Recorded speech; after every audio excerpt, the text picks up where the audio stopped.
In a world gone insane, there is only one man with the big hairy balls needed to tell the truth.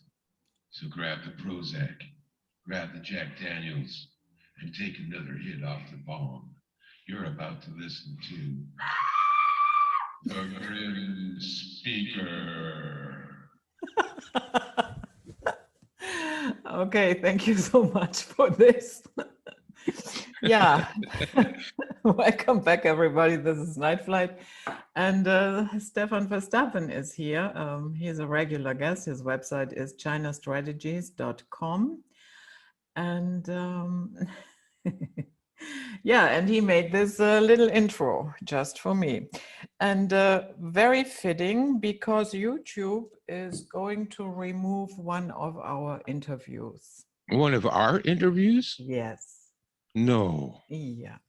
The one that is titled Human Livestock Management and Apathetic Masses. It is not, so far, it is not a strike. We will see if they turn it into a strike. Once they have removed it, and they put it on private and then told me that in 7 days it will be removed completely. And then, of course, the entire nonsense is coming. YouTube has to be a place that is safe for everybody. Yeah, well, guess what, guys? I got news for you. Because you have pedophiles running around on your platform, yeah, doing their things.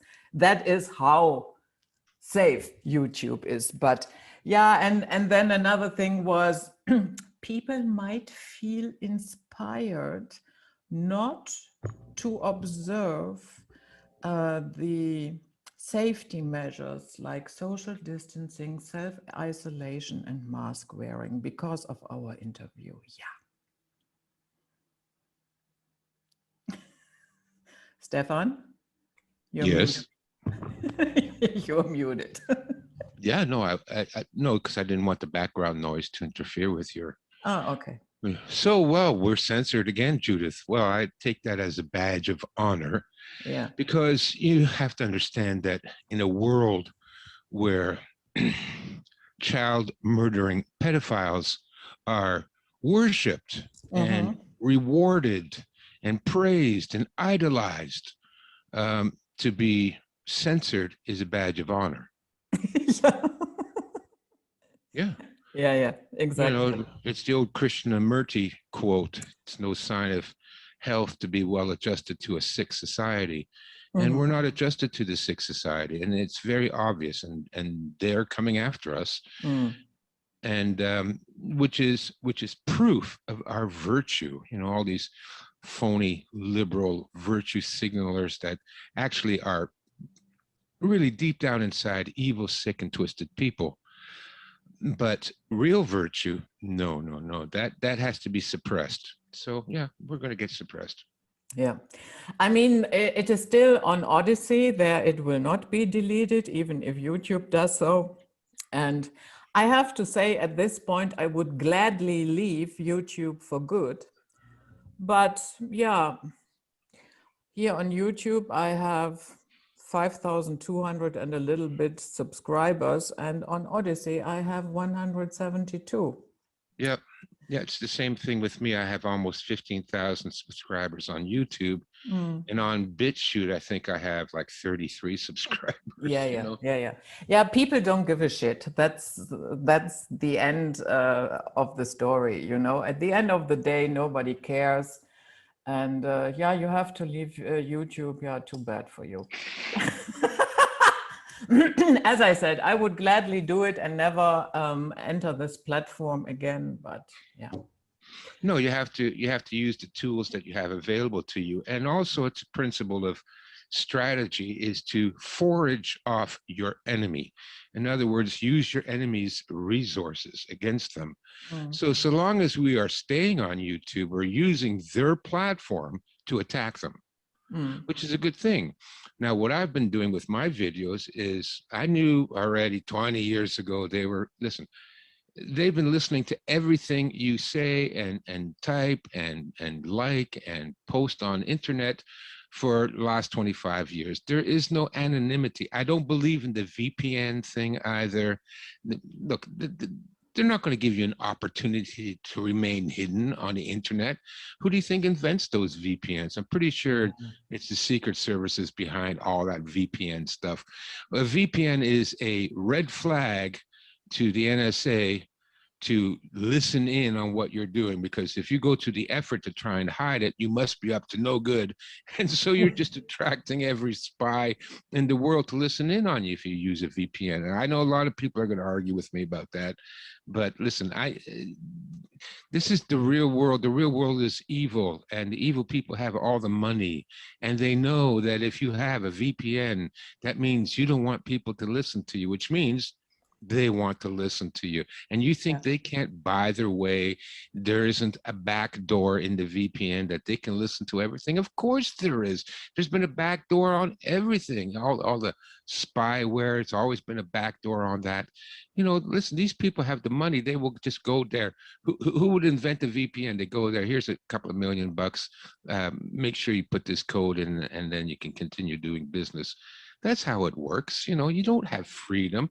Please, people that, you know, if you think it's an illusion that you have freedom, it is, it really is. So, well, that's the way it is. Yeah. But so if what I have done, I have never gotten a strike. I've never had a video taken down. And that is because I understand, I knew a long time ago that they were going to do this. And I tried to warn people, forget about using an avatar, you know, Johnny 1776, you know, like, I mean, everybody knows who you are. I mean, everybody that's going to come after you in a few years knows who you are anyways. So, but here's the thing that avoids them.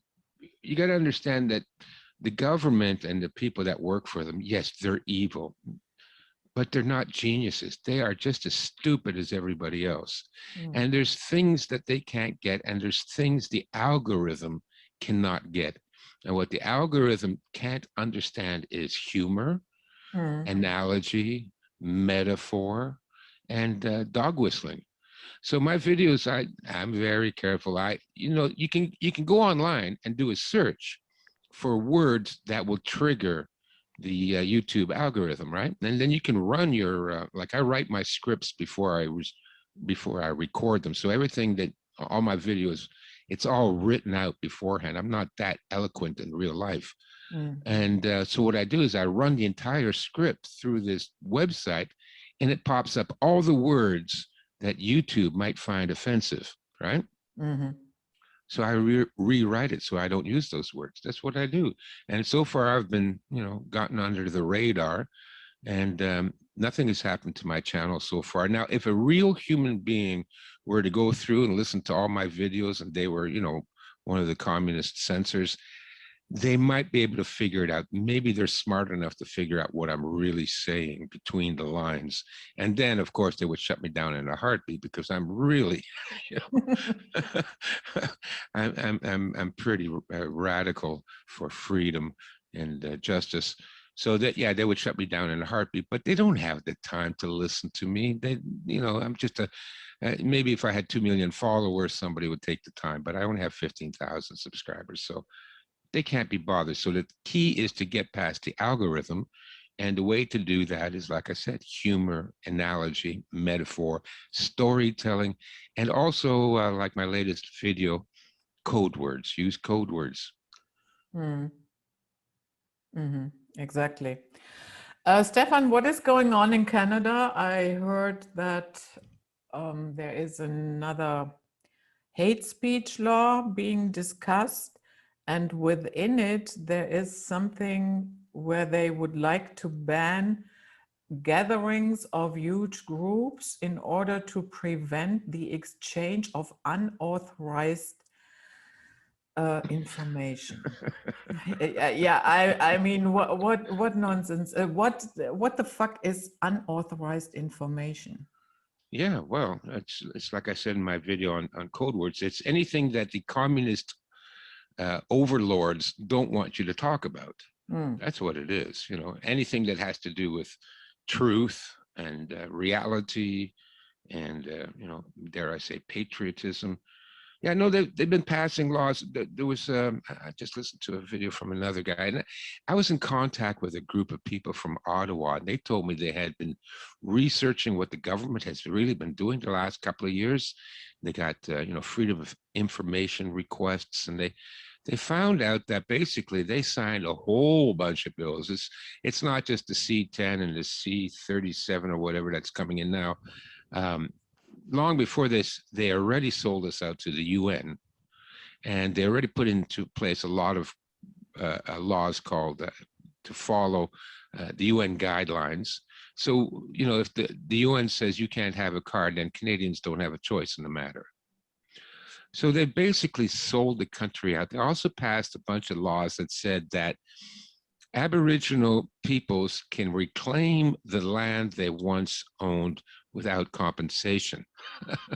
Well, so I guess that's all of Canada, right? So they can take over all of Canada. They can seize everybody's property. They don't have to pay anything. And in addition, they can sue the former landowners for income that land has produced over the last 200 years. I mean, so, you know, you think you've got your little farmhouse there. Oh no, and of course it's not the Aboriginal peoples. They're never going to get a penny out of all of this. It's the government under the excuse of seizing land for the Indians. You know, the Indians themselves are going to get screwed like they've always been screwed. Government's not going to do a goddamn thing for them, but the government is happy to dance on their bones and say, listen, we're going to take your house for the Indians. And by the way, you have to pay us, you know, $10 million in back taxes and back rent for the last 200 years. You know, yeah, look, they can do whatever they want. They just write this stuff up. There's no vote. There's no taking it to the people. People don't even know these laws have been passed. And so now we have the internet censorship law. Oh, well, as if we aren't censored enough. But the fact that you and I are still speaking today, I guess, is proof that they haven't succeeded enough in censoring and shutting up the entire world. So they're bringing in another bill to do that. And then, of course, the hate speech. I can't think of anything more Orwellian than hate speech. I mean, even, you know, I know exactly what you mean. You know, that none of us has ever, you know, called for, you know, the extermination of an entire group of people or whatever. None of us. Nobody has. Yeah. No. Listen, you know, I've been around white people my whole life. I've never heard anybody say anything like I hear on YouTube coming from the mouths of college professors and black activists. And I mean, they're all running around screaming, let's kill all the whites, kill the whites are evil, kill them all, they're all psychopaths, let's kill them. I've never heard a white person say that ever about any group in my entire life. And I've known guys that were in the Ku Klux Klan, and I've known guys that were in the neo-Nazi party, what would they call it, the Western Front Party and all that kind of. I've known these guys. Even they're not running around saying, let's kill all the Jews, let's kill all the blacks. I've never heard anybody saying that. So even the most racist white person you can think of, Ku Klux Klan, Nazis, I've never heard it from them. But college professors, feminists, Black Lives Matter activists, you know, they can't run around enough saying kill the whitey. So yeah, go ahead. You know, like what hate is speech. this? Where's the hate speech? What is this obsession with the white race? Why do they want? Because the ones, you know, pulling the strings are white themselves. No, they're not. Oh yes. Oh yes. Yes. Not necessarily, let's say, a Black Lives Matter, but what I mean is the entire agenda. Yeah, well, the entire agenda is run by the usual suspects. Yeah, which is a code word. and what is so horrible about the white race? Well, it's envy. It's envy. I mean, the white race, I mean, listen, we have more than our fair share of lunatics and murderers and assholes and stupid people. We got plenty of them, you know, just as many as everybody else has. But we also have a group of people that have produced modern civilization. The white people have invented everything. There would not be a modern world if it wasn't for white people. White people are the only people in the world that ended slavery. Blacks didn't end slavery. Muslims didn't end slavery. The Chinese didn't end slavery. The Mexicans didn't end slavery. The Native Americans didn't end slavery. They were all practicing slavery for thousands of years before the white man arrived. And the white man went along for a couple of hundred years and then said, no, we're putting a stop to all of it. So we're the only ones that ever ended slavery. And yet, you know, we're blamed for it. It's really ironic. And also, look, in my video, Socialism Explained, I explained why these people hate us, because it's envy. And there's a difference between envy and jealousy. Now, if you're jealous, let's say I see, you know, my buddy at school and he's got a nice car and he's got a pretty girlfriend. No, I'm jealous. I wish I had a nice car. I wish I had a pretty girlfriend. But you know what? If I, you know, I got an extra job on the weekends, saved my money, I could get the nice car. And if I got the nice car, I could probably get the nice girlfriend. So, you know, I don't have to kill the guy. I don't have to rape his girlfriend. I don't have to set fire to his car. But if you're envious, so jealousy is like, yeah, you feel like you want something somebody else has, but you know that you are not, there's nothing stopping you from having that other than your own self, your own laziness or your own, you know, lackadaisical attitude, whatever. You can always go to the gym and lose 20 pounds. You can always earn extra income. You can always work harder. You can always buy all the crap that everybody else has if you really wanted to. So there's nothing stopping you. But envy is when you see somebody that has something that you can never have. So you see a guy's, let's say I see my buddy and he's a fantastic musician. And I could never play an instrument. And he's got a great sense of humor. And I've never been funny. And so what happens then, if envy takes over, you hate that person. And instead of trying to make yourself a better person so you can have what they have, what you want to do is tear it down. So that's what we see with the Antifa and the SJWs. They see Western civilization, the only people that have built functional civilizations. Remember, nobody else ever came up with democracy. Not the Indians, not the Chinese, not the Mexicans. Only white people invented democracy, which is a horrible system, but still, like they say, it's the best we got so far. So what they want to do is they want to tear it down. And that's why they're tearing down the statues. And that's why they're rewriting history. And that's why they're banning everything from songs to movies to books and all that, because it represents our history and our culture. And it's something that they themselves could never create. And they hate us for it. People, you know, you don't understand. Like everybody thinks, oh, well, we'll bring in all these migrants and they'll be grateful because we gave them a good life in a decent country. No. They hate your guts.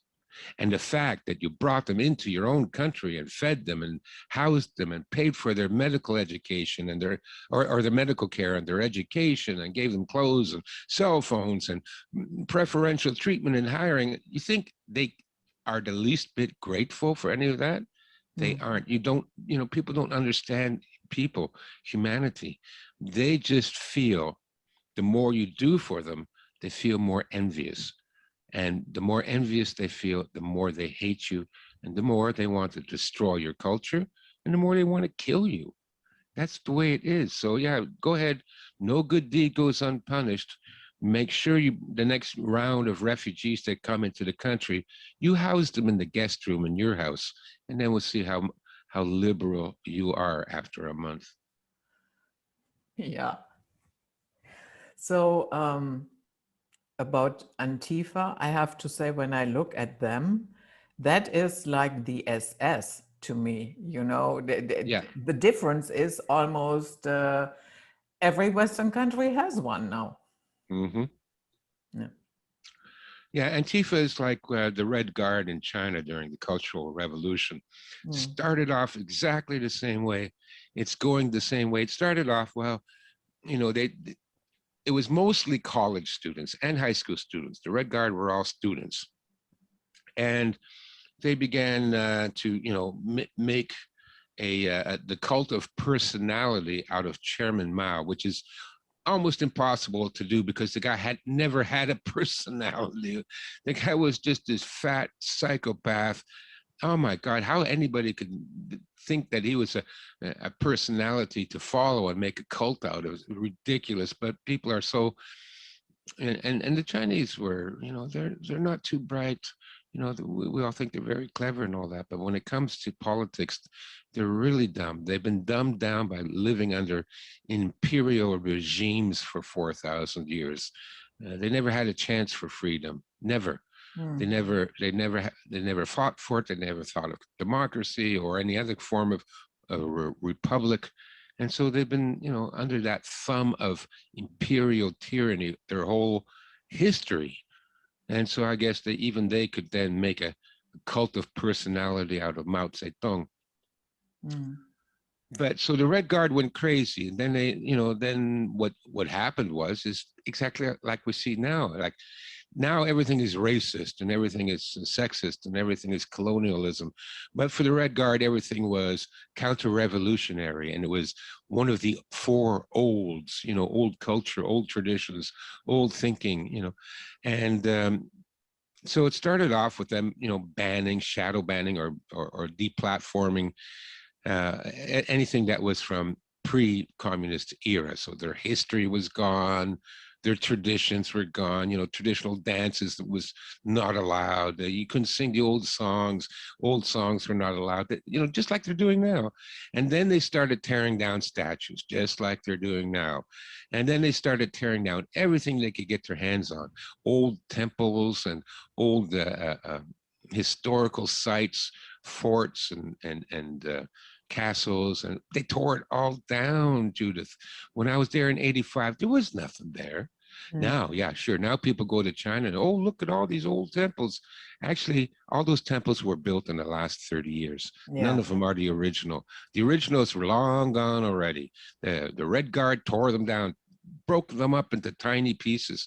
They smashed all the rocks and the statues and the writings and set fire to it. There was nothing left. And then what happened with the Red Guard is, just like you see now, these social justice warriors start turning against each other. Oh, did you say Chinese have slitted eyes? Now you're the bad one. Oh, wait a minute. Did you post on Twitter last year that you thought it was funny to see guys in blackface? Well, now you're the bad one. You know, like they just picking at each other, tearing each other apart. Well, this is what happened in the Cultural Revolution. The Red Guard started accusing, each faction accused the other faction of being colonialist and anti-communist and subversives. And it even got down to running street battles using firearms. They were shooting at each other in the street. There was running street battles between the different factions. And so by that time now it got really out of hand. Well, look what happened with Black Lives Matter. I mean, you know, they're burning down cities and they're shooting at white people. I mean, you know, exactly like the Red Guard did. And then finally the Chinese government said, well, enough of this. We got to put a halt to it because these lunatics are going to burn down the entire country, which they would have if they were given free rein, just like Black Lives Matter and Antifa and all these other social justice warriors, because they're envious. They envy everybody and everything because basically deep down inside, they're losers and they know they're losers and they know they could never be winners unless they burn down the winners. They got to burn them down. Let's get those winners and then we'll feel better. Look, that's what it is with these people. So yeah, the Red Guard would have burned the whole country down. And if we don't put a stop to BLM and all that garbage, they're going to burn this country down too. Yeah. Yeah, all of them. And today I saw a video where a lady was complaining in a spa that there is a guy in the women's section running around with his penis hanging out. Yeah. And then the answer was, yeah, he's a transgender. No, she is a transgender woman. And the lady really freaked out. And she said, you know what, here in the spa, there are little girls and so on and so forth. And interestingly enough, there was a guy standing behind her at that counter, and he really had the nerve to tell her, then go somewhere else. And she said, no, I'm not going somewhere else. I am a woman and I want to have my safety. And he is a man, he has a penis, end of story. And I thought, oh, that is so refreshing that somebody finally tells it as it is. Yeah, good for her. Yeah, and then the next day there was a protest at the spa because of this situation. Other people didn't want to put up with it as well. So now Antifa came and started attacking the protesters. Yeah. Yeah. Mm-hmm. Yeah, just like I said, just like the Cultural Revolution, you have these running street battles with lunatics. It's so disgusting, Judith. It's absolutely so disgusting. It's gone far beyond any degree of madness we could have anticipated. It really has. I don't know what to say anymore. Yeah. Yeah. Speechless. Sometimes in the morning when I wake up, my first thought is, oh my goodness, I'm still in the shit show. Oh yeah, no, I had the same thing. You know, when I was living in China, I was, in my late 20s, early 30s, and I used to have a dream, a recurring dream, that I was an old man. Mm. And then I'd wake up and I'd feel my body. I go, oh, thank God, I'm still just 28. Thank God it was only just a dream. Now, I dream I'm a young man. And I wake up and I'm not too happy. Mm-hmm. Yeah. Holy shit, no, I'm an old man now. I'm not a young man anymore. What the hell happened? Yeah, but is it really disturbing to you? Nah. Yeah, that is what I thought. I find it a little bit ironic. It's a little bit sort of, well, I should be upset about this. Why? But it's kind of weird, that because I used to dream I was an old man and now I'm an old man. And oh, well, but to be honest with you, just between you and me, I'd like to wake up and I'm still 25. We can do that all over again. We got another 40 years to try and get it right this time. But you know what? Honestly, when I look at how things are going here, I'm really happy that I'm not 25. It was never easy really making your own way here in this crazy world, but how it is now, oh no, thanks. Thanks, but no thanks. Yeah, so I do not envy anybody that is around that age. That does not mean that they cannot be helpful and that they cannot have fulfilled lives or anything, but I think the challenges and the craziness is getting bigger and bigger and bigger, and yeah, it's not entertaining. We are not amused. Yes. We are not amused. No, but to get back onto the grim thing for a second. Yeah, no, if I woke up and I was 25 and it was 1960, then I'd be happy. Yeah. Yeah, like one of those stupid fantasy movies that Hollywood always, and suddenly he was a teenager again in high school. So long as it's 1960, that'd be okay. But no, to be a young person in the modern age right now must be hell. I spoke to a young lady the other day, she was bugging me on Facebook. I want to talk to you. I want to talk to you. Anyways, I shouldn't use that voice because she was very polite and she didn't speak. She just sent messages. But I found it a little bit annoying, to be honest with you, because I don't know who you are. What, you know, why should I talk to you? Just, you know, I don't talk to anybody. But anyways, we started. I said, okay, I'll call you on the Facebook thing and we'll talk. And turned out she was a very nice young lady. She's 28 years old, and she knows exactly what's going on. She's quite aware of the situation. And so it wasn't bad at all. She was a very nice lady, if she's listening. And but something she asked me, and I found it kind of it left me speechless. I couldn't answer her. She said, you know, Stefan, what I really wanted to talk about, can I ask you a question? I said, sure, ask me anything. She said, are we going to make it? Oh, yeah. Yeah. Yeah. You know, I didn't know what to say.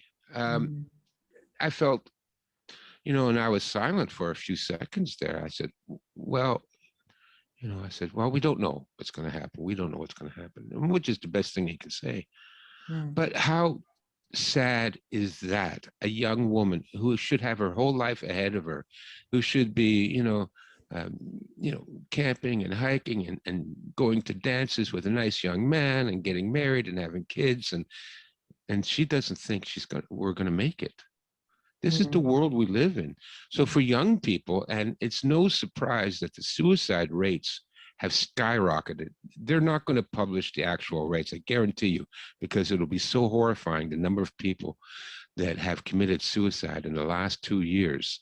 It's far exceeded any of the phony death rates that they've been publishing according to this. The cooties, remember we have the code word there, the cooties. The cooties didn't kill that many people. And the candy is certainly going to kill a lot of people, but nothing compared to the suicide rate. I have a couple of friends, no, 3, that are psychotherapists and psychologists, and suicide is the most pressing issue that they're dealing with their clients. So this is the world that we have created for the young people. Personally, I'm ashamed, but not really, because you know what? I've been fighting this my whole life. So I take no guilt or blame in the way the world has gone, because I fought it the whole time. And I fought it alone, Judith. You know, there was no team behind me. There was no $70 million GoFundMe campaign to support my work. I did it all alone and without any money, and I've been fighting it my whole life. So I'm not taking any responsibility for the goddamn fucking shit show that we have now. But I do feel in my heart, I feel very sad and empathetic towards young people now. I mean, I don't know what to tell them. You know, the things I did when I was their age, they probably couldn't even conceive of doing. The freedom we had, you know, I traveled the world. We did everything. We started businesses all the time, you know, and we worked everywhere, you know, sometimes picking tobacco for a couple of months to make money so you can get to the next city, work in a factory for a couple of months, you know. Those were things you could do then. We never had to show a resume. Yeah. Yeah, we had a job application you filled out. If, you know, when I was growing up, if you were out of work, then all you'd have to do was buy the newspaper in the morning, look for the help wanted ads. And if you didn't have a job by the end of the day, it was because you weren't trying. Yeah. You know, so you could work anywhere, work all over the world, get a job in one day, be able to afford an apartment, a car, Saturday night dinner with your girlfriend and a movie. You know, all that was possible. It was relatively easy. Yeah, you had to work, you had to try. Of course, nothing was ever given to us. But now they can't do any of that. They can't. And it's a very sad state of affairs. And all the people that did nothing for the last 20 years, shame on you. I hold you all in contempt. I really do. I find them despicable people that have done nothing and allowed the situation to come to pass. You had it all. You had it all. You were given lots of opportunities, as fucked up as it was before now, because even then we were still slaves. Mm. But at least we had a little bit of autonomy, a little bit of freedom. And you pissed it away and you left the world with this communist tyranny that we're suffering under now. So shame on you. Shame on all those people, really. And another thing that does not seem to die, you know, now all the hopefuls are, the comeback of Donald Trump in 2024. Oh my goodness, you know, for God's sake, take your head out of your ass. And then, okay, because he cannot do anything on YouTube and on Twitter. So now Trump is on Rumble and on Parler. And Jared Kushner, as far as I understand, made a deal that any criticism of Israel is forbidden on this platform. So there you go. Yeah, Rumble, of course, Rumble is, and I know one guy, his name is Brendan O'Connell. He was on Rumble, and Rumble, he makes a lot of videos about the collusion between Russia and Israel. Yeah, so and then they didn't even warn, no warning, no strike. He woke up the next morning and his channel was gone on Rumble. So thinking that Rumble is not censoring, that's also nonsense. And I thought, yeah, okay, it's just a different type of censorship. Yeah.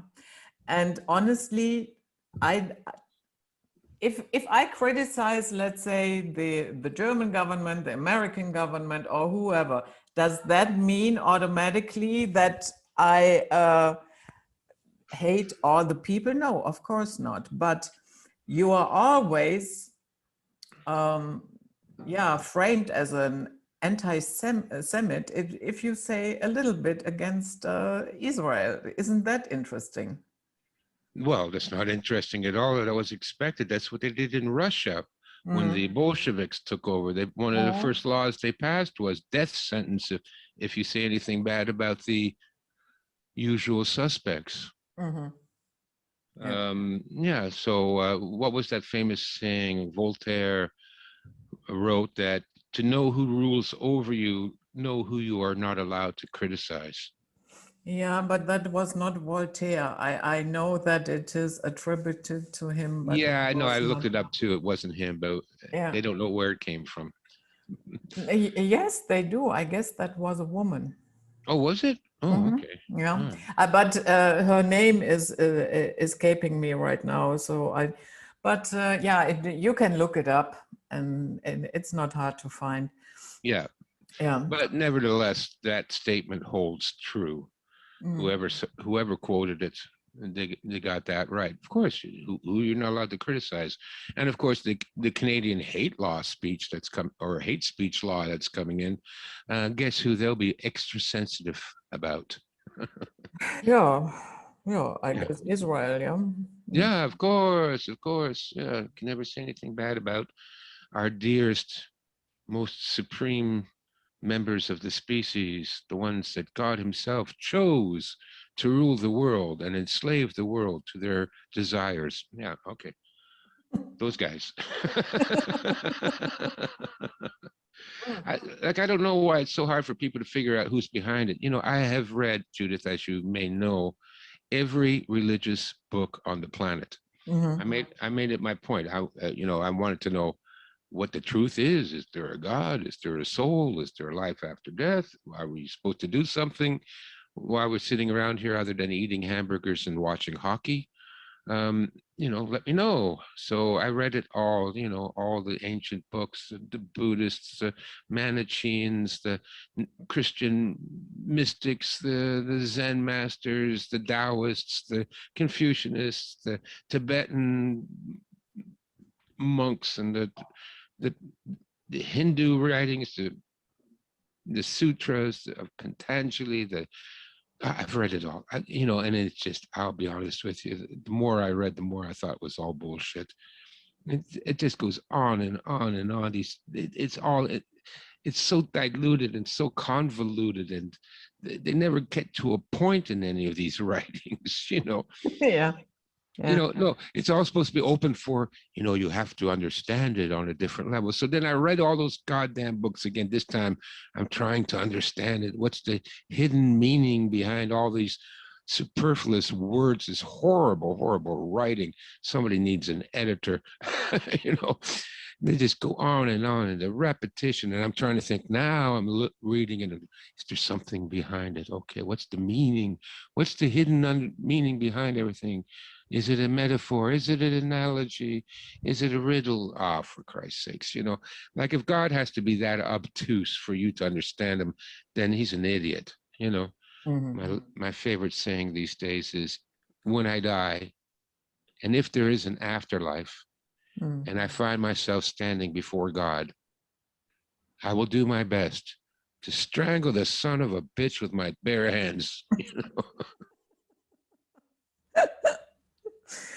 Yeah, I think that, religion and politics, for some reason, are two of the hardest things for people to let go of. Yeah, well, that's the mind parasite. Religion is a mind parasite, and so is politics, especially something like communism. It is literally, like Colin Wilson wrote the book, The Mind Parasites, and he was absolutely right about that. It's not only, it's a parasite, but it's not only a sort of like a meme that's in your mind that controls your thinking, but it actually changes your structure, your physical brain, and creates a parasitic organism within your brain. That's what it really is. That's why it's so hard to change these people.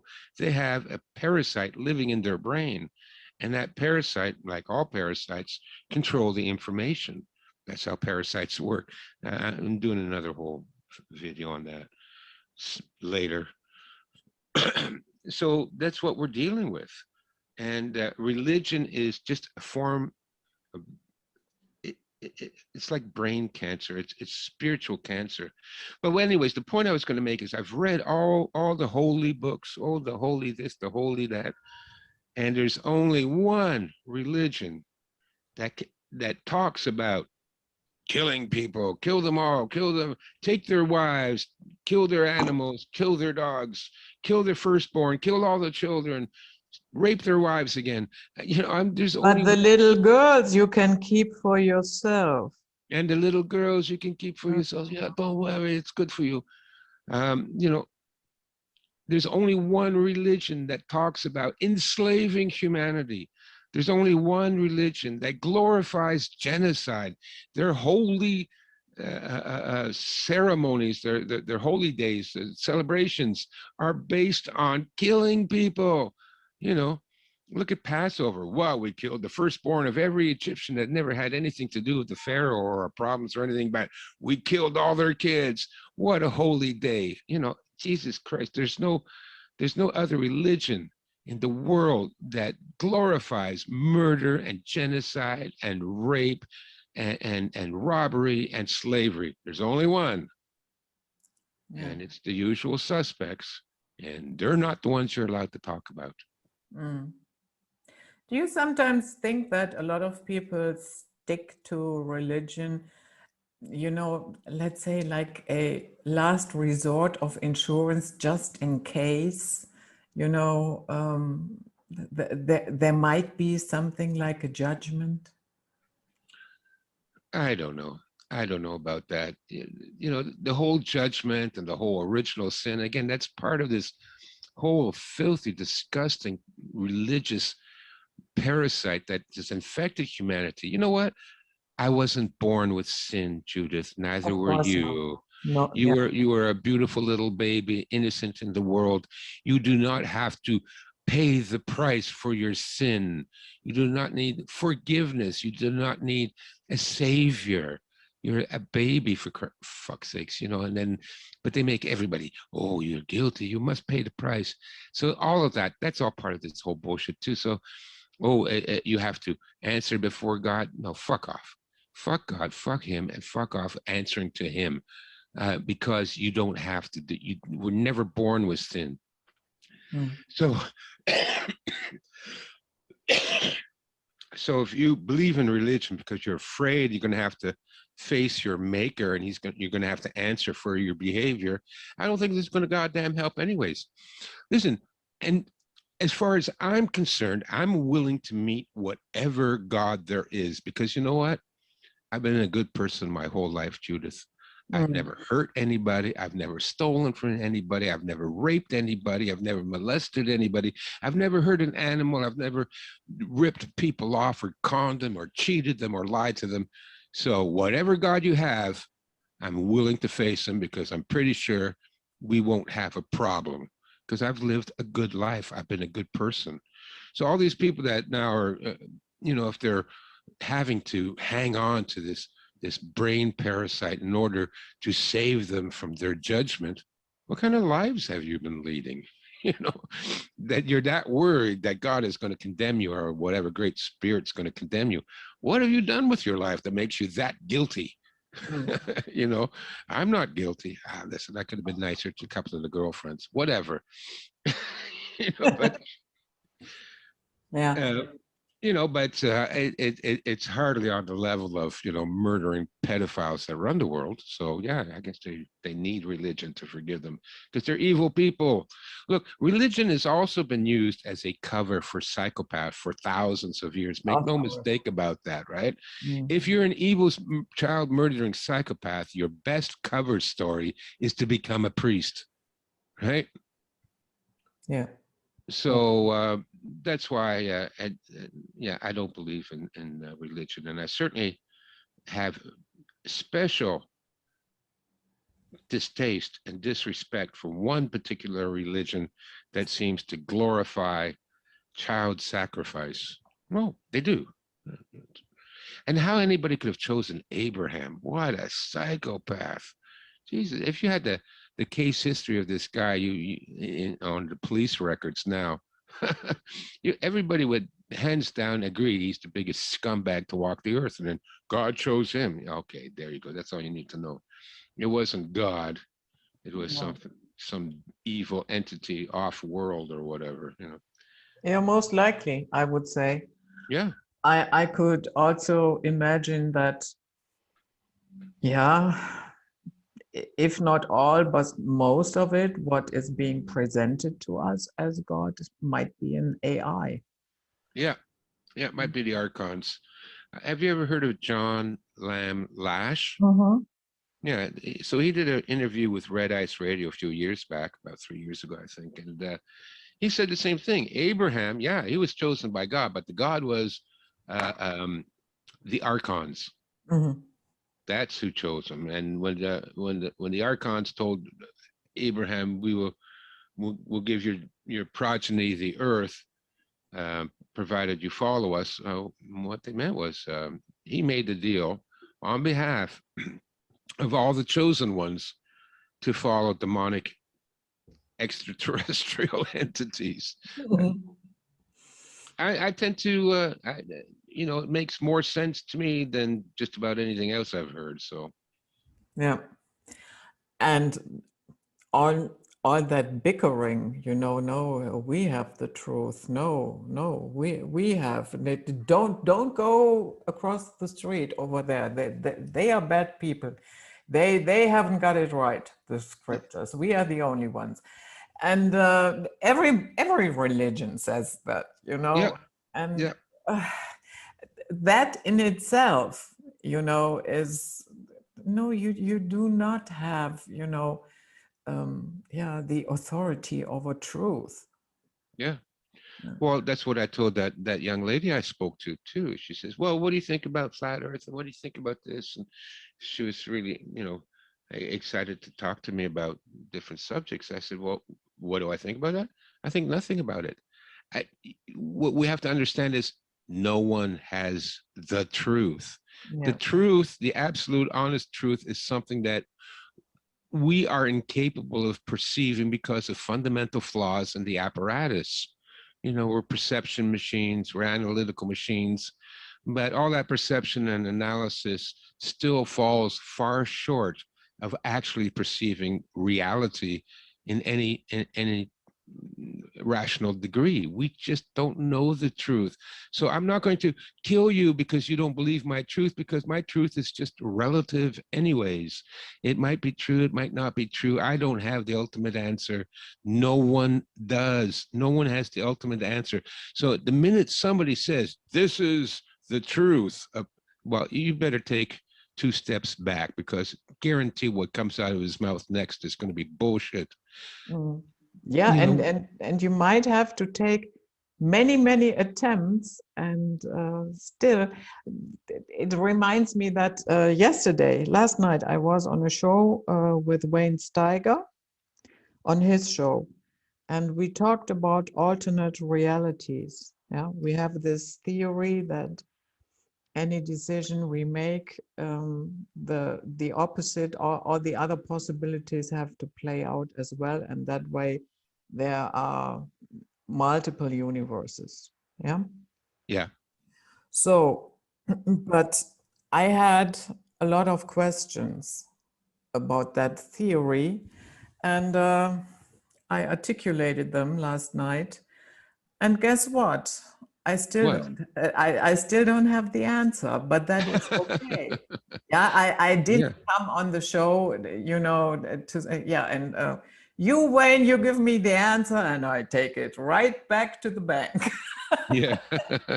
But still, it is, for instance, one question that I do have, if that is the case, that any possibility has to play out. So who or what, is there a mechanism that decides who is going to play out the shit show? And who is going to have a better fate? Is there a mechanism, and if so, based on what? Or is it just rolling the dice? And if that is the case, then of course I have a question about our so-called free will and self-determination. Well, that's where it runs around in circles and come back at itself. Just between you and me, Judith, I don't believe any of that stuff. I really don't. I know about it. I've studied it. Yes, alternate universes, everything you do creates, takes a split path of possibilities, and which path of possibilities do you walk down? Does that automatically eliminate the other universes that would have, and look, I've gone through this, and it goes round and round and round, and either you have to admit that nothing you do in life has any meaning because it's all predestined. So you might as well just give up right now, right? Don't do anything, because whatever you're going to do, it's already been predestined. So, which is the problem with predicting the future and things like that too. If you can see the future, then everything's predestined. That means you have no will. So that means just sit back and get drunk all day, because it doesn't matter, because you can't do anything about it anyway. It's already been predestined. So you get into this circle mode of anyways, but I fall back on Gurdjieff, and that you can't do anything unless you have will anyways. So when you're talking about, all these alternate futures and this and that, and it's all predestined, well, if you're an automaton, if you're a mindless programmed robot, yes, all of that is predestined. And whether or not, you get ground up in the shit show that we're going through now, or you're lucky enough to survive, that's all going to be, a throw of the dice if you're a mindless robot. And the fact is, most people are exactly that. They're mindless robots. They've got the program. So they can't do anything. That's what Gurdjieff said. You can't do anything unless you have will. And will must be developed from your essence through experience and training and knowledge and suffering and effort. And then after a number of years of training and suffering, then you might be able to develop within you something that will be called will. And if you have that, now you can forge your own destiny. But if you don't have will, and again, 99, 98, I don't know, most people don't have a will, so they can't do anything. They're just, I tell people it's like, it's like asking a toaster, please, you should learn to become a microwave. Yeah. And spending a lot of time talking to your toaster. Come on now, it'd be better if you were a microwave. Like, you were meant to be a microwave. You shouldn't be a toaster your whole life. You should, get up tomorrow morning and say to yourself, I'm going to be a microwave today. Look, that's how ridiculous this is. If you were talking about a toaster becoming a microwave, talking to the average person into becoming self-actualized or in control of their destiny, they're no more able to seize control of their destiny than a toaster is able to become a microwave. You need to develop a spirit, a soul first. That soul is your will, and then you can be. So, we're talking about two different entities, apples and oranges. So if you say, well, humanity is determined by random events, and yeah, that's true. Okay, that's true because you're a machine. Machines can't control anything, but it's not true for all humans. There are some humans that doesn't apply to. And why that is, I don't know. I can't, I wish I had the secret to teach somebody to have a soul. I've been looking for it, I'm like Diogenes, right? The Greek philosopher, just me and the dog. I sleep in a barrel and I wander around at night with a lantern looking for an honest man. And I haven't found too many. Yeah, I didn't ask all these questions to debunk the theory, but I also think we shouldn't take it on that fast. Yeah, just because it is modern and hip right now, talking about multiverses. And the thing is, and that was pretty clear during the show, that sometimes all these subjects and terms that people like to throw around, when you scratch just a little bit and ask the obvious question, then it turns out that nobody knows jack shit about it. That's correct, Judith. You got it. You're spot on, baby. That's why I love you. No, that's true. And it was the same thing. And again, referring to the conversation I had with this young lady, and she was, going into all these theories, this, that, and the other one, my opinion on it. And I told her, I said, listen, I know it's fun to investigate this, all these theories and ideas and different histories and all that. Look, it's fun. I did it when I was young too. Oh, I was into everything, Judith. I read it all. Oh, what's the truth about this? Well, let me read about magic crystals. Okay, wow. Okay, well, let me read about UFOs. Wow, that's interesting. It's interesting. It's fun. But again, you can never tell how much of it is true, and probably most of it isn't true. We're probably not even able to perceive whether or not it's true. Look, it's fun. It's kind of like entertainment, these wild ideas and things like that. I like it too. I still, go off on a tangent and I'll read some crazy theory about something and just to see what they have to say about it. Lately, I've been listening to criticism of early Islamic history. There was no Muhammad. Yeah. I'm not surprised. There was no Mecca. There was no Medina. None of that stuff. It was all just a big fucking story like everything else, with religion. Made up hundreds of years after the event supposedly happened, for which there is not the slightest bit of evidence. But just don't, while it's fun to pursue those ideas and while we sit here contemplating multiverses, do you know how to build a fire? Can you load a firearm? Because that kind of information is going to be a lot more useful coming up than whether or not you build multiverses. However, I must say this. One thing I have learned through all my experience is that people do create their own realities. It's a paradigm. A paradigm is like sort of like a separate reality, and people create their own separate realities, and they create it through their beliefs. Yeah. And so And it's real though, but it is real. Like, it's not real to me because I don't believe it. So I don't, you know, I know the people that, you know, have Jesus come into their hearts, and it really transforms their lives. You know, they get off of drugs, and they're a better person, and you know, they feel a lot more comfortable. They no longer have the anxiety and the worry and the paranoia, because now Jesus is in their heart. Mm-hmm. That is a reality, Mm-hmm. and it's a reality that person created for themselves. It's not my reality, because I stand outside it and I say, I don't see no Jesus. Mm-hmm. But they believe it and they bring it. So it works for them. And if it works for you, oh, great. All the power to you. Why would I, you know, if you're happier because of it, then why would I say anything? Whether I believe it or not, what's my opinion matter? Screw my opinion. If you're happy, then you're happy. Good for you.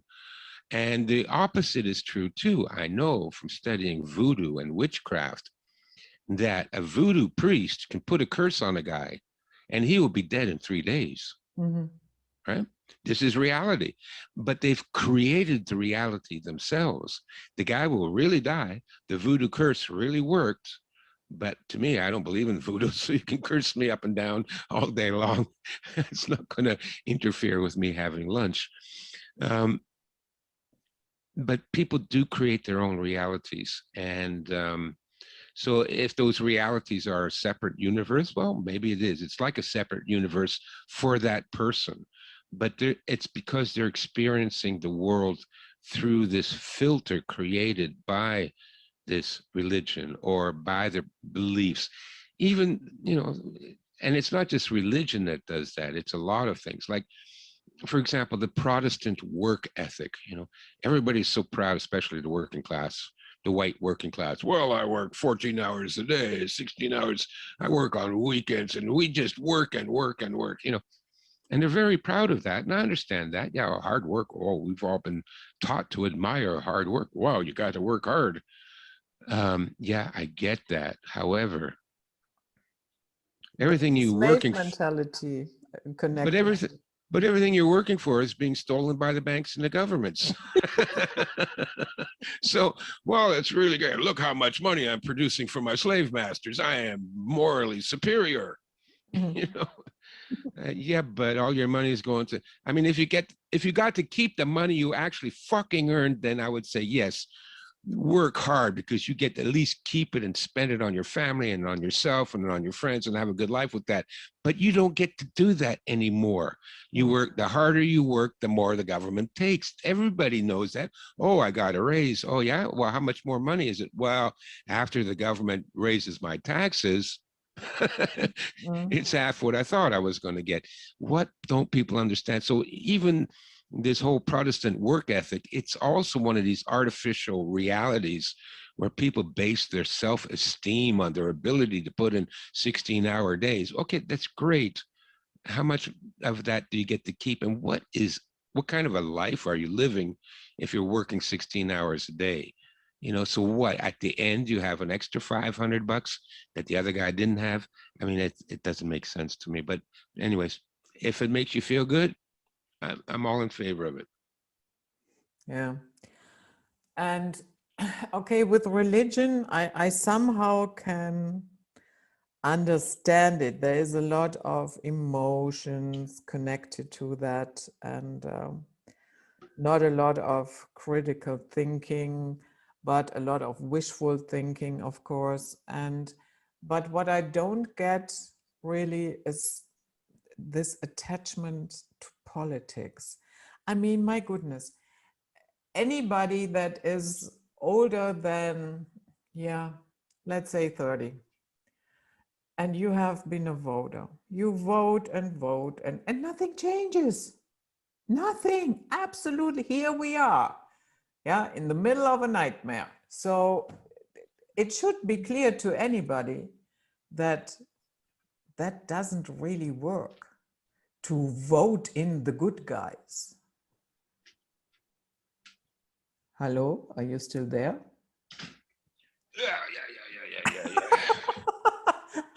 Oh. Erg, me matey. Yeah, politics. I don't know what to say. It's again, it's a part of, it's a program that's instituted in us by the education and our parents and the media, the same like all the other programs. I don't understand politics either. Why people take such a heartfelt stake in it. I haven't voted since I was 19, so there you go. That's 45 years ago. I won't waste my time voting. I know everything, but if we got Trump in, and then we could have. Yeah, look, save that story for somebody that's an idiot. I don't buy any of that stuff. I never did. Your vote doesn't matter at all, at all. Like George Carlin says, at all, at all. It doesn't matter. They don't give a fuck about you, and so it's just a big sideshow. But what it is it's a nervous release, right? It's sort of a form of dissipative behavior. Now, dissipative behavior is seen in animals when they're under extreme stress, that suddenly they will engage in a behavior that makes absolutely no sense to their survival, right? But they have to burn off this intense nervous energy somehow, and they do it through this insane activity. For example, a chicken, when faced with a fox, the instinct would be to run as fast as you can, but the chicken often will suddenly go into this dissipative behavior, whereby he'll start picking the ground like he's feeding. He's pecking at the dirt. He's pecking at the dirt. He's ignoring the fox. He's not even looking at the fox, because the stress of being confronted by your worst predator and your imminent death has, short-circuited something in the chicken's brain, and it can't deal with that stress. I think politics is the same thing.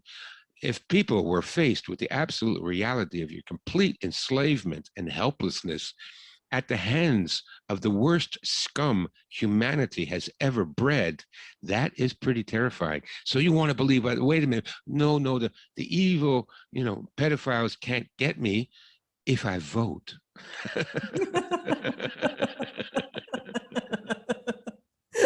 Yeah, I mean, we are having a good laugh here, but yeah, that is what many think. I was just wondering, maybe to hear your take on this. During that conversation last night, also there was somebody who said that that certain things, once you look through that, then you feel very estranged here. You know what I mean? Yeah. And so what she brought up was that she thinks those people who can see through the lies are most likely those that will not come back here. Did you ever think about that? Yes, that's the theory of, sorry, that's the theory of reincarnation, Yeah. And the Buddha or the Arahat. These are people that, forego enlightenment and paradise in order to remain on earth to help other people attain enlightenment.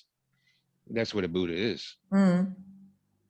And personally, I don't like the theory of reincarnation. I think it's a stupid theory. Okay, you're going to come back now. Okay, I'm back. Good to be back. Great. Now you have to make up for all the sins you committed in the past life. Oh, what did I do in the past life? Well, we can't tell you. That is the akontic soul recycling trap. That is what I call it.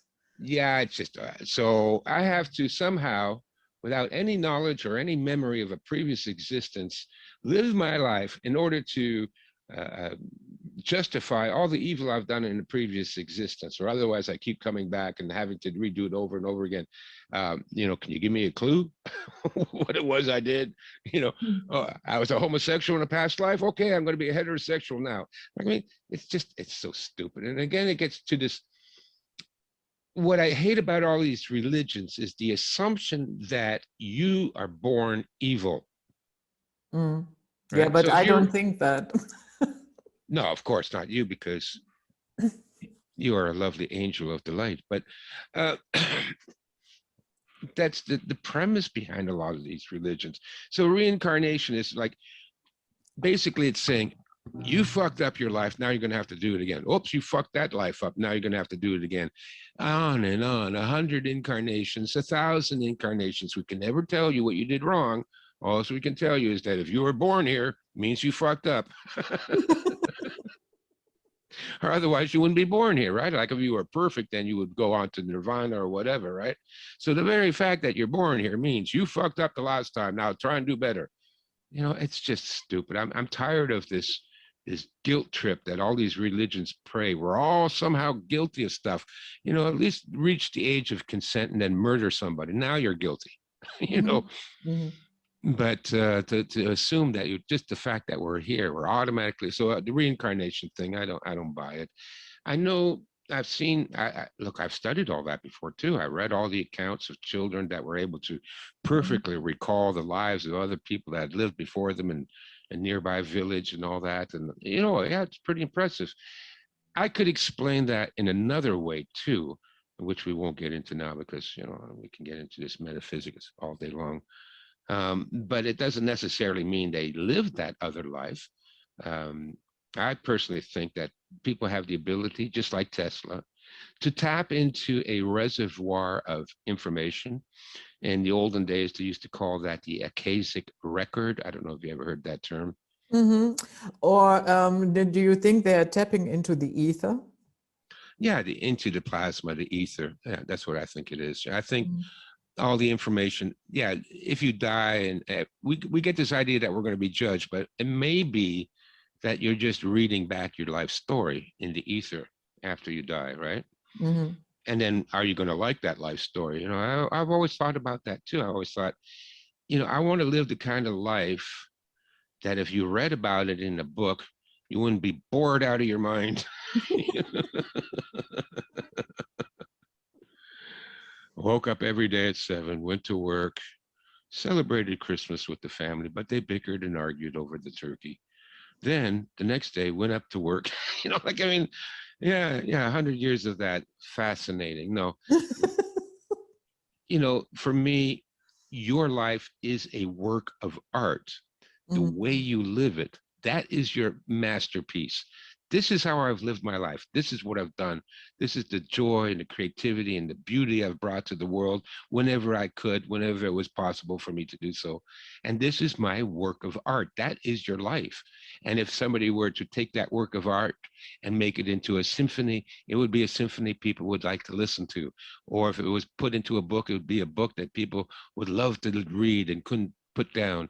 You know, this is your life. So that's how I feel about that, you know. And so meeting your maker, maybe it's you're just replaying your life and then you go, holy shit, did I waste so much time doing nothing of value? that would be hell, you know. Yeah. Be that as it may, I will not come back here. Oh, I wouldn't want to come back either. No, I don't want to come back. What, do it all again from scratch? Make all the same stupid mistakes I did when I was an adolescent, chasing after all those girls. Oh my God, what a waste of time. But I love you. Here's some roses. Here's dinner. Okay, I could have used my time better spent. Anyways, but I don't want to go through that again. I'm out of my teens. I'm out of my adolescence. Thank you very much. I don't mind getting a little bit older and wiser now. So no, I don't want to come back. And also, I don't want to go to heaven. I think that whole concept is really creepy. So let me get this straight. So now you're a ghost and you're kind of flying around, but you don't really have a body. So there's no challenge anymore. You know, a good meal, a good steak dinner wouldn't make any difference to you anymore. You know, struggling and succeeding and sweating and fighting and burning calories and going for walks and all that's gone. All you're going to do is float around, watch the earth. Wow. No thanks. Yeah. You know, what makes life is that we are incarnate in our bodies. We're meant to feel love and suffering and happiness and joy and pleasure and pain.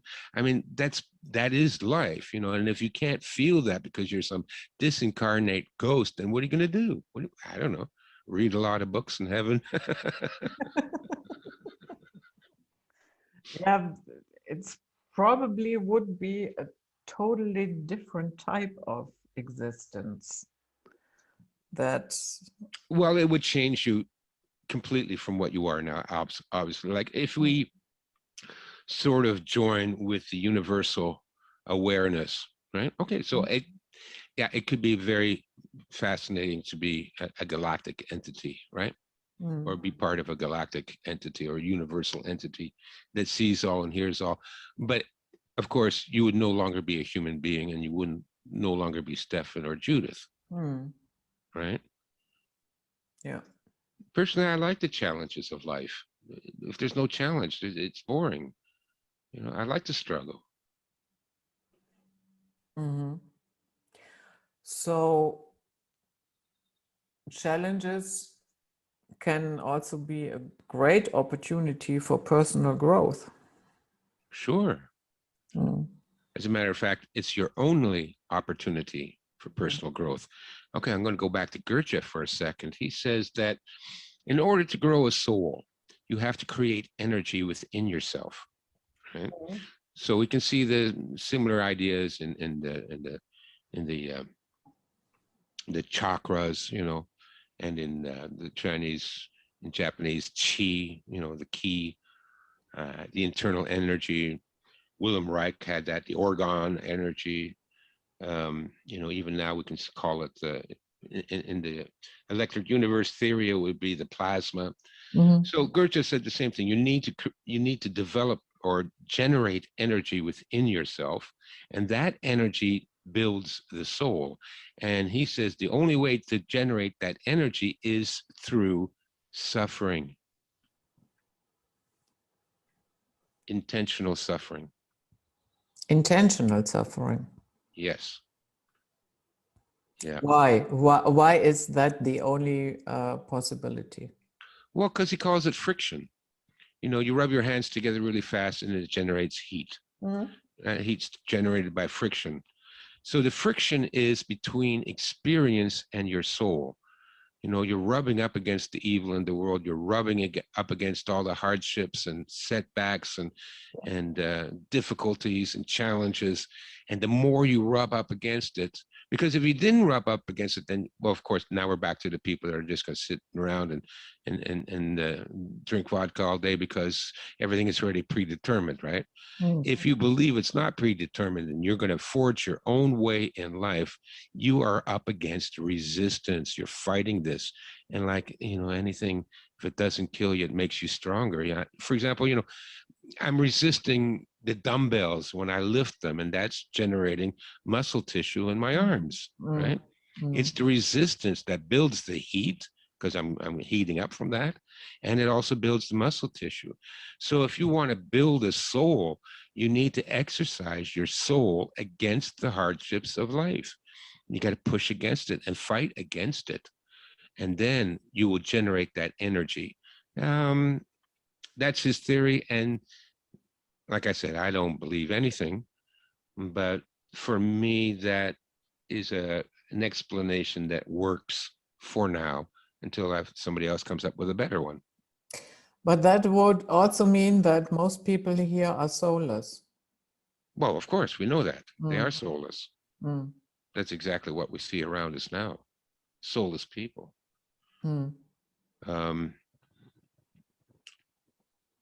Yeah, that's why. And the other thing Goethe said too, because I'm going to go on Eon Bite in a couple of weeks, eh? You know, Miguel O'Connor? Yeah. Yeah. So I'm going on his show in 2 weeks. And I'm going to be talking about Gurdjieff and the Fourth Way. This is going to be the first time I actually do a whole interview talking about, you know, the Fourth Way and the way of the warrior. And why did I bring that up? Soulless. Yeah. Oh, okay. So that's why I'm quoting Gurdjieff a lot today. But Gurdjieff said, human beings are like the seeds of an oak tree. In the life of an oak tree, hundreds of thousands, if not millions of seeds are produced, right?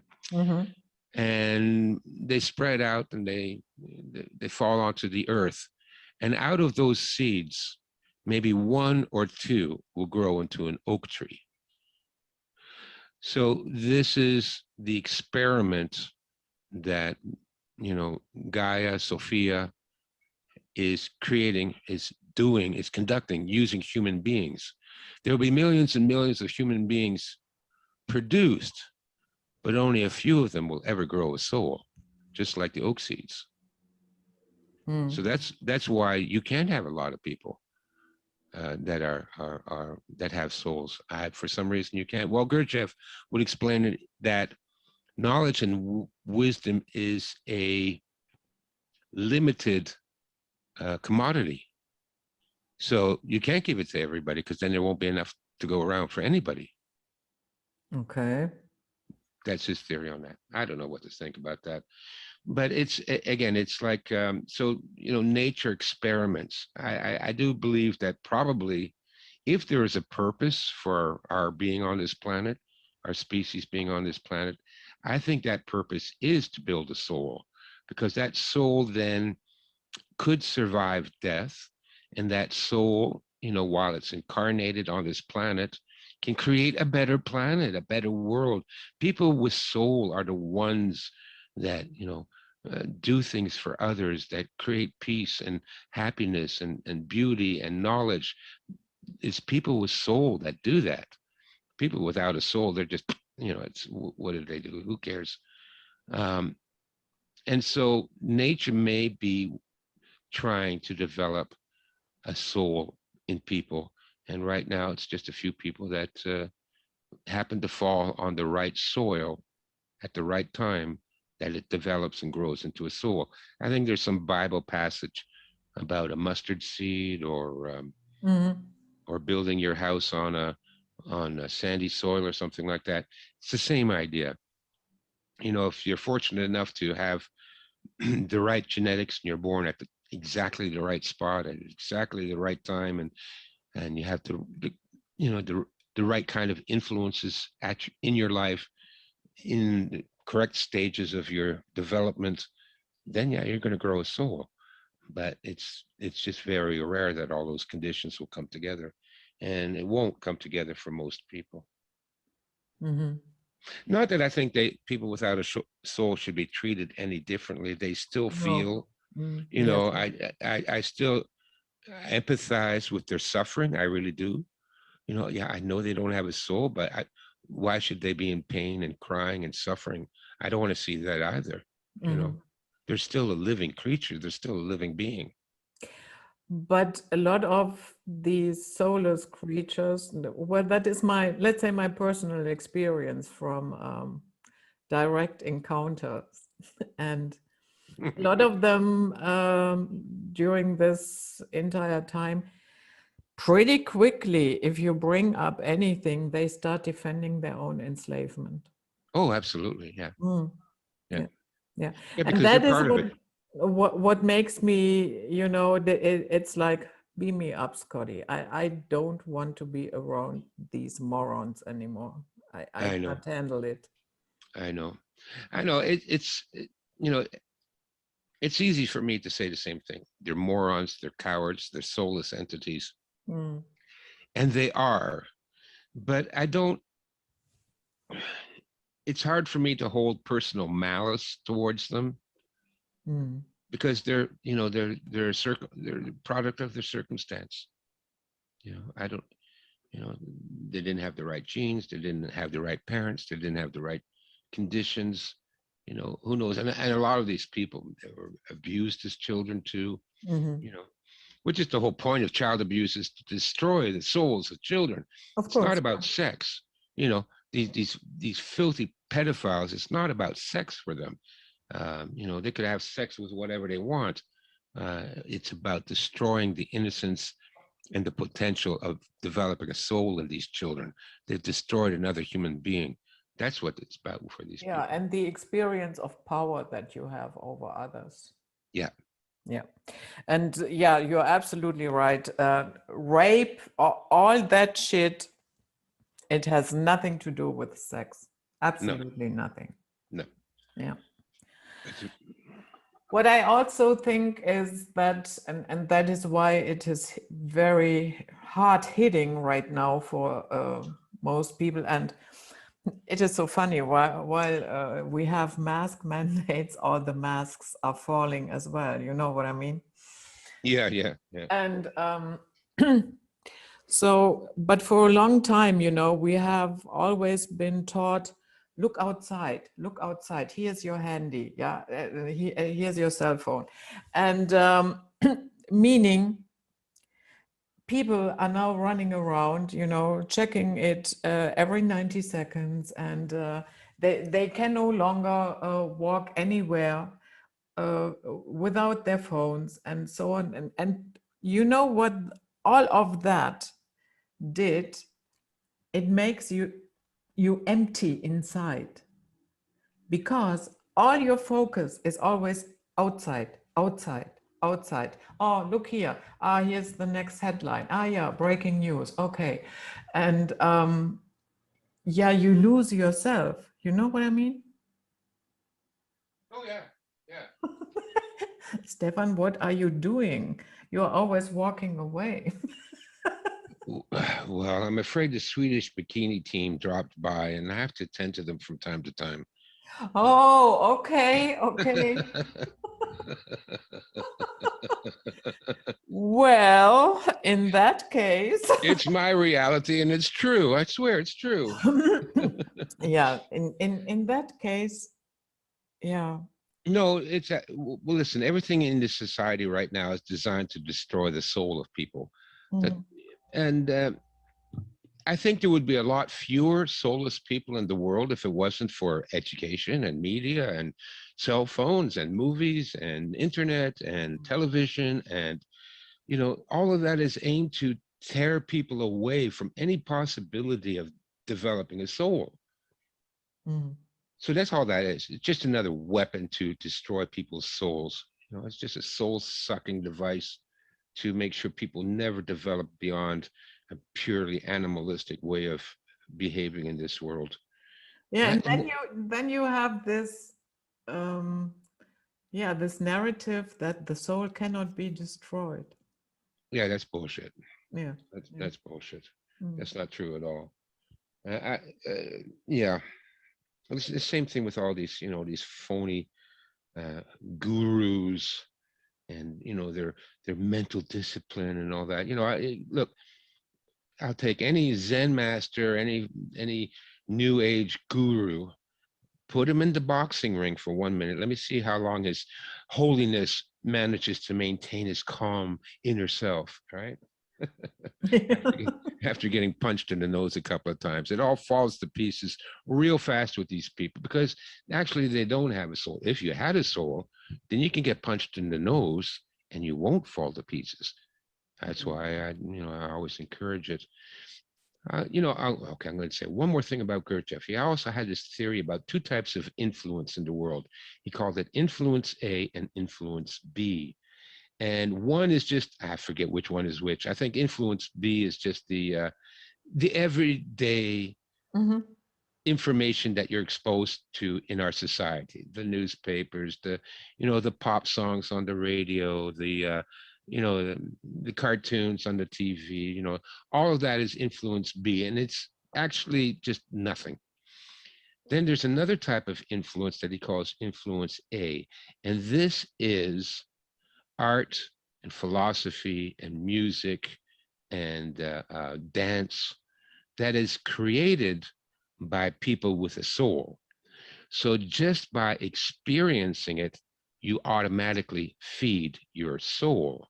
So you can, listen to hip hop all day long. You will not be any more enlightened at the end of the day But if you were to listen to the great masters, and I find the same thing, like when I go to a museum and I wander around the great works of art, boy, oh boy, I feel completely different. It feeds me. Many times I will burst into tears at a painting or at a song. I know I get a little bit emotional. It's unseemly for a big macho guy like me, but you know, I'll see a painting by Tom Thompson, and tears will come down my eyes. Or Van Gogh, even Van Gogh, you know, his Mm. Starry Night. I was there. I was there in Avignon, very close to where he painted that painting. I was there at night under those stars. I know exactly what he saw. I know what he felt. And that uplifted, that feeds your spirit. Mm. So art and music and philosophy and stories, myths and legends and, you know, all of that, that will feed your soul and you will develop.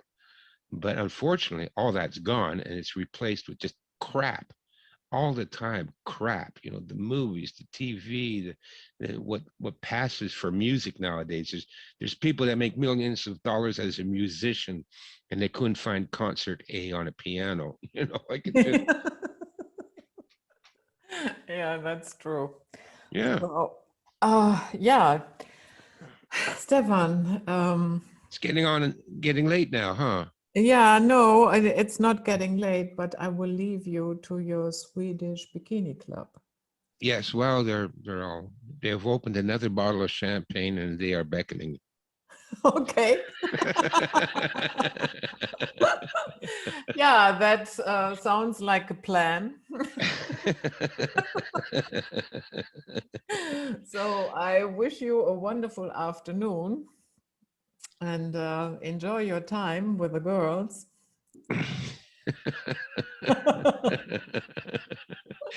Yeah, well, actually, the truth is the girls are two old cats. Okay, okay, okay. And a wonderful time is me filling up their food bowl and emptying their stinky box. That's about it. Okay. That's my happy afternoon. Empty the stinky box. Yeah, it has to be. Yeah, Yeah, because it's getting stinky here. Everything smells like cat piss. yeah. Yeah, You then girls. it's time to change it. Yeah. Yeah, okay. So thanks for coming and all the best for your interview with Aeon Byte. That will be interesting, I'm sure. Yeah, I'm looking forward to it.